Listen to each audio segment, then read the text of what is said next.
లడ్డు ప్రసాదానికి కల్తీ నెయ్యి వినియోగించి కోట్లాది మంది భక్తుల విశ్వాసాలతో వైసీపీ చెలగాటమాడిందని మాజీ మంత్రి దేవినేని ఉమా విమర్శించారు. నెయ్యిని ఎలా కల్తీ చేశారో సిట్ బయటపెట్టిందన్నారు. ధర్మారెడ్డి దొరికారని, త్వరలోనే సుబ్బారెడ్డి, కరుణాకర్ రెడ్డి వంతు వస్తుందన్నారు.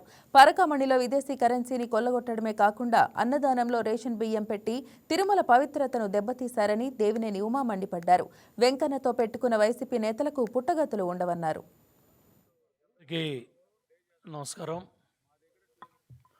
హిందువుల ఆరాధ్య దైవం, కోట్లాది మంది భక్తుల ఆరాధ్య దైవం కలియుగ వెంకటేశ్వర స్వామి.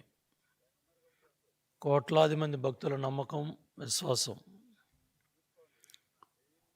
అటువంటి దేవాలయంలో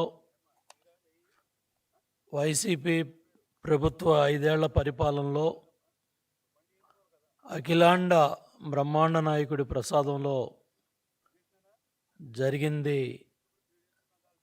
కోట్లాది మంది భక్తుల మనోభావాలని, నమ్మకాన్ని, విశ్వాసాన్ని దెబ్బతీశాయి.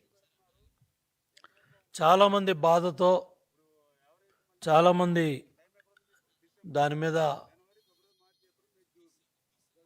బాధపడటం కూడా జరిగింది.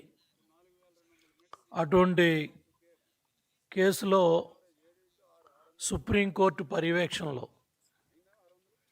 సిట్ దర్యాప్తులో కీలకమైన విషయాలు బయటపడ్డాయి.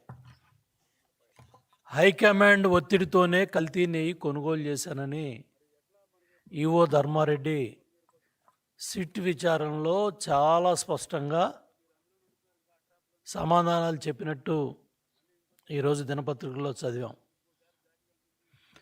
ఎవరా హైకమాండ్ అంటే సమాధానం రాలా. నిన్న